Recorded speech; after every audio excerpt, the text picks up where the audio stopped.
today's sentencing brings a conclusion to one of the most significant terrorist plot disruptions we have seen in the UK for several years. Walid Saadaoui and Amar Hussein intended to target members of the Jewish community in an evil act born out of hatred. If they had been successful, then what would have followed would have been devastating and potentially one of the deadliest terrorist attacks to ever take place on UK soil. Walid was the ringleader. Through conversations with an undercover operative, we know in detail the extremist views that he held. He was the driving force behind the plot, and he recruited Hussein to join him.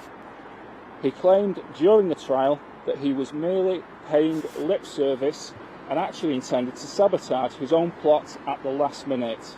This account is far from the truth. In Hussein, he found a like-minded individual who did not need to be convinced to join. Hussein spoke openly to detectives following his arrest about his support for ISIS, and he cast judgment on others who did not hold the same extremist views that he held. Walid also discussed the plot and the action he had been taking openly with his brother Bilal. Although Bilal was not an active participant in preparations for the plot, the fact that he knew what was being planned but chose to remain silent makes him as guilty as the others.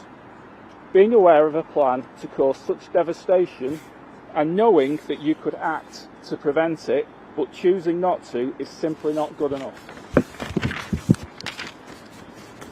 Our overwhelming priority during this proactive operation was ensuring public safety, and we never lost sight of that. Each decision we made was rooted in this principle, and the operation was highly controlled and resourced throughout. It was important for us to build the strongest possible case to take these dangerous men off the streets for a significant period of time and protect the public from them long term. As evidenced by the sentences passed today, we have achieved that. I want to thank all those involved in this operation. We've worked with colleagues across counter-terrorism, local policing, partner agencies and community organisations. The scale of the operation has been huge, and we would not be here today without everybody's efforts. I would also like to express my sincere gratitude to the undercover operative who puts himself in significant danger each time he met with two would-be terrorists. At any point, he could have become a target himself, but he risked his personal safety in the name of wider public protection. This case has taken place at a time of heightened concern and anxiety within the Jewish community. The trial began the week after the appalling terrorist attack that took place in Greater Manchester and concluded soon after the Bondi Beach attack in Sydney.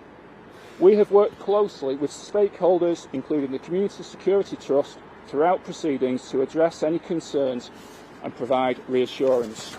We will continue to do so, and we remain dedicated to making sure all communities feel safe from the threat of terrorism and bringing those who would seek to harm them to justice.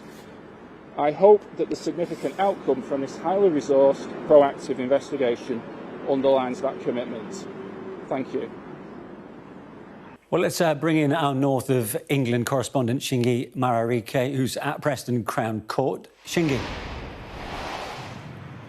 Well, we just heard there about the size and scale of this policing operation, which is the largest counter-terror operation the Northwest had ever seen. And we heard there about how they had to keep that undercover operative protected and the issues to their safety over the course of this operation. And we now know over the course of the afternoon, we've had the sentencing for those three men involved in that plot. We know that Walid Saadaoui has been sentenced to life with a minimum of 37 years. Amar Hussein, his co-conspirator, sentenced to life with a minimum of 26 years, while Walid Saadaoui, Walid's brother, who failed to disclose what he knew about the plot. We heard the police saying that just there. He's also been given a sentence for that. That is of 5 years and 165 days. And over the course of this, Walid Saadaoui thought he was on the cusp of carrying out one of the most dangerous and perhaps one of the most deadly terror attacks carried out in this country when he went to a hotel to pick up what he thought was a shipment of weapons. But actually, he had been caught in an undercover sting, which I detail in my report, which you can see now.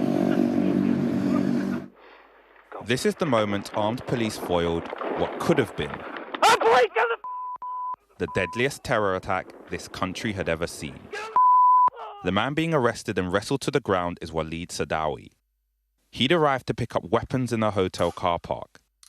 Assault rifles, handguns, and hundreds of rounds of ammunition that he wanted to use in an attack on the Jewish community in Manchester.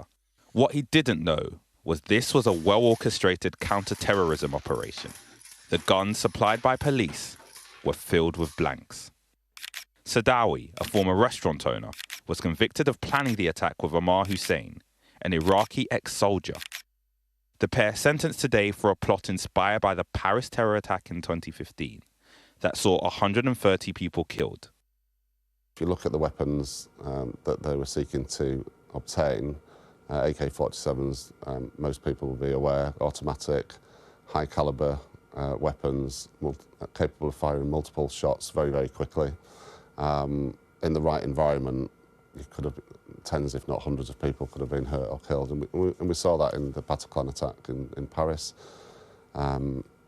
Devastation. In his police interview, Hussein said he supported the actions of the terrorist group, Islamic State. Are you a supporter of ISIS? Do you want to answer? Yes. You are? Yes. Okay, tell me about that. Yeah, they're all Muslims, they are hypocrites, but the ISIS, they are real Muslim. Okay. They make Sharia.